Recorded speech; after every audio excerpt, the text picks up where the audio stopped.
ലോകത്തെ ഏറ്റവും വലിയ ദിക്റായ ലാ ഇലാഹ ഇല്ലല്ലാഹ് ചൊല്ലിയാൽ ഇല്ല ലിസാൻ ഏറ്റവും വലിയ പ്രതിഫലമായ സ്വർഗം കിട്ടും. അതുകൊണ്ടാ മരിച്ചവർക്ക് 70,000 തഹ്ലീൽ ചെല്ലണം. ഏറ്റവും വലിയ ദിക്ർ ലാ ഇലാഹ ഇല്ലല്ലാഹ്. അഫ്ളലു മാ ഖുൽതു അന വന്നബിയ്യൂന മിൻ ഖബ്ലി, ഞാനും എന്റെ മുൻഗാമികളായ അമ്പിയാക്കളും ചൊല്ലിയ ദിക്റിൽ ഏറ്റവും ടോപ്പ് ലാ ഇലാഹ ഇല്ലല്ലാഹ് എന്ന ദിക്റാണെന്ന് നബി സല്ലല്ലാഹു അലൈഹി വസല്ലം പഠിപ്പിച്ചിട്ടുണ്ട്. അപ്പൊ ഹൽ ജസാഉൽ ഇഹ്സാൻ, ലാ ഇലാഹ ഇല്ലല്ലാഹ് എന്ന ദിക്റിന് ഞാൻ ഇല്ലൽ ഇഹ്സാൻ സ്വർഗ്ഗം അല്ലാണ്ട് വേറെന്താ കൊടുക്കേണ്ടതെന്ന് അല്ലാഹു ചോദിക്കണത്. അതുകൊണ്ടാണ് മരിച്ചവർക്ക് 70,000 തഹ്ലീൽ ചൊല്ലിയാൽ അവർക്ക് സ്വർഗം കിട്ടും, നരകമോചനം കിട്ടും.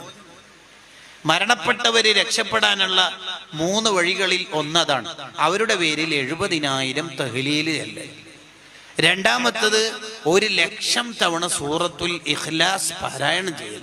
മൂന്നാമത്തത് സിമ്പിളാണ്, സുബ്ഹാനല്ലാഹിൽ അദീമി വബിഹംദിഹി എന്ന ദിക്ർ 1000 തവണ ചൊല്ലിയിട്ട്